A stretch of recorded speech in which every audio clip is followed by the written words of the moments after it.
Hey guys, it's Shortcakey. How you doing? Hope you're doing good. Today, because I love creepy stuff, and I love funny. But today, in the spirit of Halloween that's coming up, I decided to do creepy for a while. So, here are 10 country ghost stories that will chill you to the bone. And I don't recommend listening about these spooky backwoods hauntings in the dark.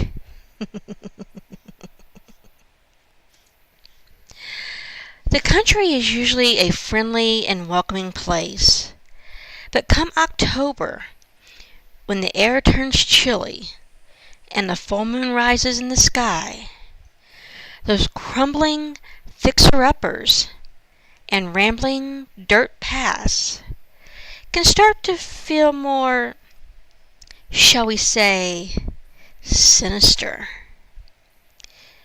Here, I've rounded up a few of the spookiest tales of backwood hauntings.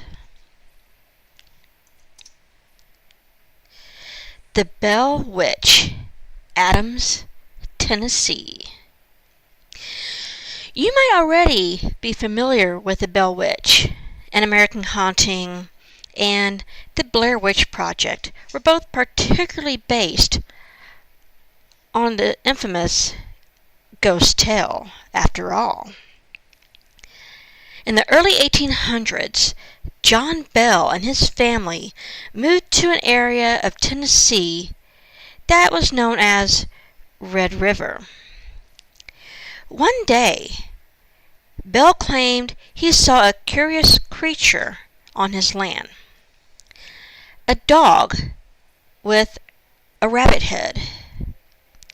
Soon, he and his family began hearing strange noises, like rats chewing, dogs barking, chains rattling, and whisperings from a woman who became to be known as the Bell Witch, widely believed to be the ghost of Kate Bates, a neighbor of Bell's that swore vengeance over a land dispute on her deathbed.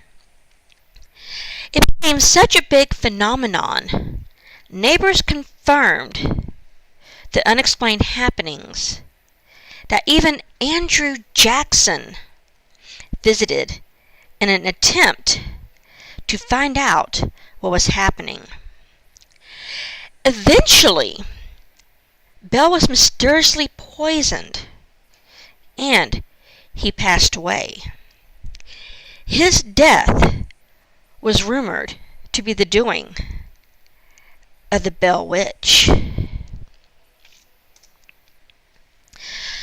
The Ghost of the Crescent Hotel, Eureka Springs, Arkansas. Arkansas, sorry. Spend the night in the haunted Crescent Hotel, which opened in 1886. During construction, a worker named Michael was killed, and his ghost still haunts room 218. The hotel came under the ownership of known medical fraud Norman Baker in 1937, who fancied himself a doctor. He turned the hotel into the Baker Cancer Hospital, claiming to have the cure for the disease. He did not, obviously. Patients who died under his care were buried right in the hotel's basement, which served as a makeshift morgue. He was arrested in 1940, but his patient spirits are said to still remain. Since the hotel is still open, guests often say they see apparitions and hear noises during their stay. Sci-Fi's Ghost Hunters even has footage of something moving in the basement. Hugging Molly. Abbeville, Alabama. It's best to stay home when the sun sets in this Alabama town if you want to avoid hugging Molly's chilling embrace. As the legend goes, beginning in the early 1900s, an oversized figure clad in all black began roaming the streets at night looking for unsuspecting victims. Once she fixates on someone, she hugs the person and screams ever so loudly into their ears. Many people have recounted stories of being chased by what they believe was hugging Molly. Local parents even have taken advantage of the story to keep their young'uns in line. The town embraces its nighttime warden, proudly calling itself the home of Hugging Molly. There's even a family-friendly restaurant named after her.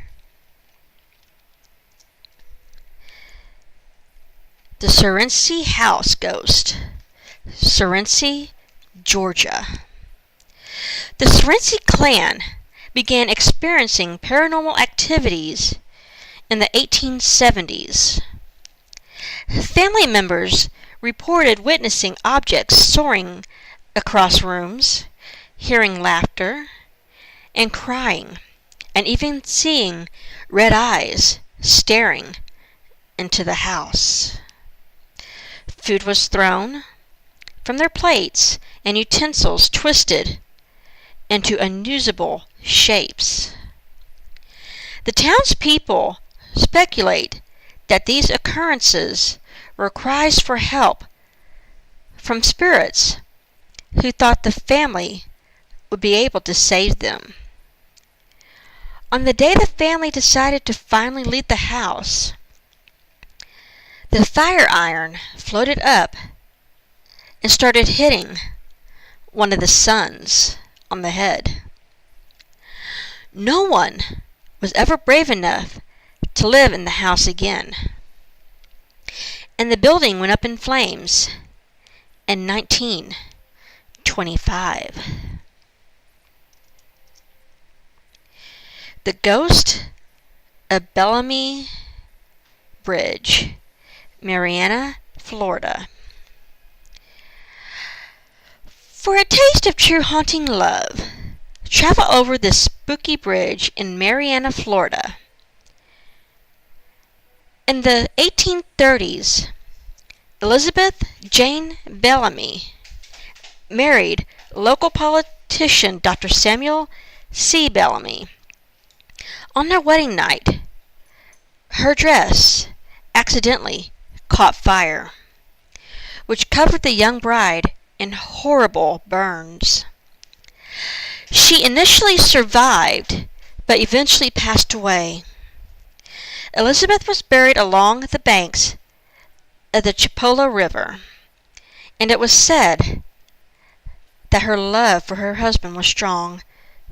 Was so strong she couldn't rest.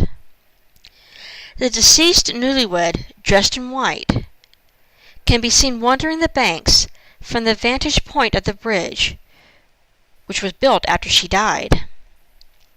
Sometimes she appears on fire, either walking through the swamps or diving straight into the river as if to douse the flames, or somberly walking along the side of the river. If you want to witness the ghost of Bellamy Bridge in person, there's a ghost walk on October 28th. The Ghost of Deer Island, Biloxi, Mississippi. In the early 1800s, two fishermen spent the night on Deer Island off Biloxi's coast. They heard noises that they ignored until it became impossible to do so. When they went to see what was causing the ruckus, they claimed they found a headless skeleton that ran after the pair. They immediately made a beeline for their boat and got off the island, stat. It's said that the bony frame belongs to a pirate. The bony frame. Why did I say bony?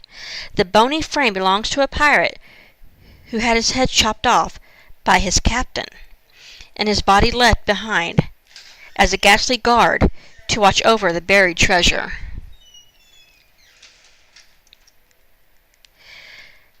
Zombie Road, Wildwood, Missouri.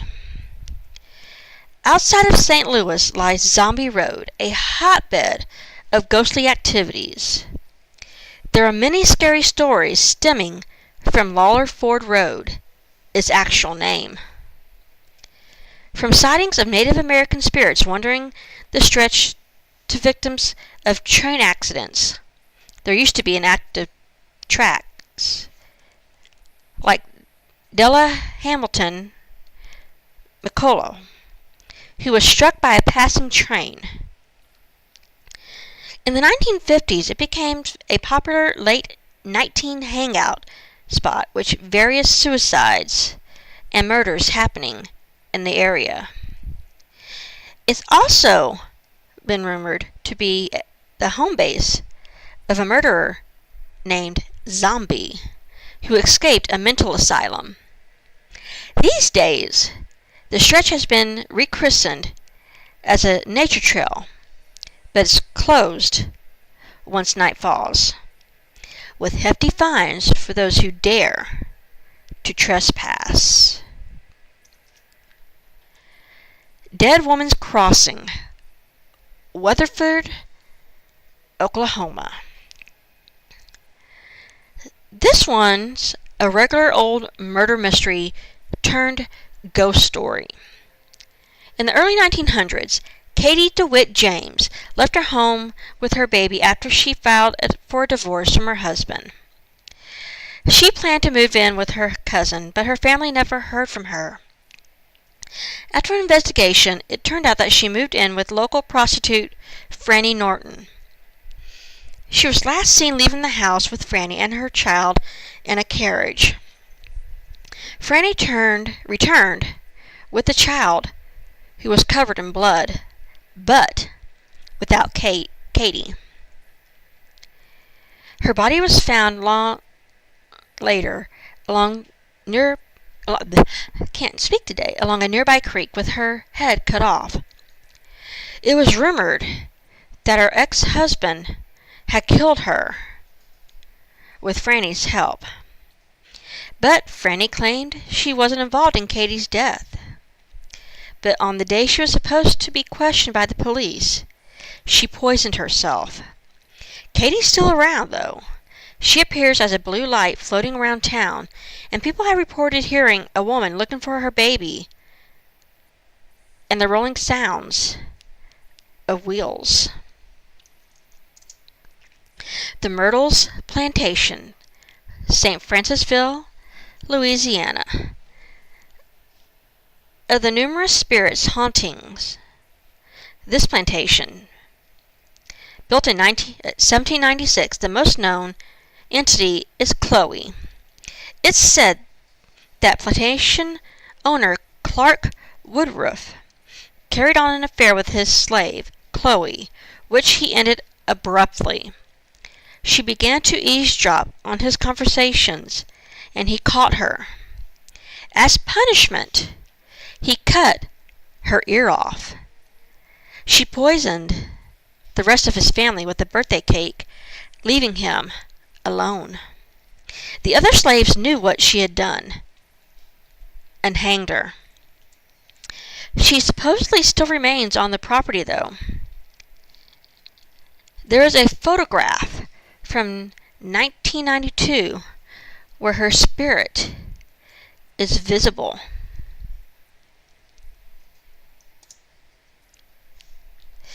Devil's Backbone, Texas Hill Country. Head out to the Texas Hill Country to hear horses gallop along the high-rising limestone ridge, but don't expect to see any hoofprints left behind. Devil's Backbone is home to many specters, including ghostly Confederate troops marching across the land. There's also a woman dressed in all white seen walking along the road, the boy with an imaginary friend, and a girl with a hole in her head because her father shot her. The ghostly happenings even extend over to the Devil's Backbone Tavern, where signs forewarn of friendly spirits who enjoy causing a ruckus, like turning televisions on and off. Well, I hope y'all enjoyed this. Y'all can follow me on Twitter and Instagram.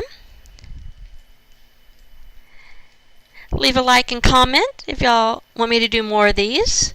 Don't forget to subscribe. Love y'all. Smooches and hugs.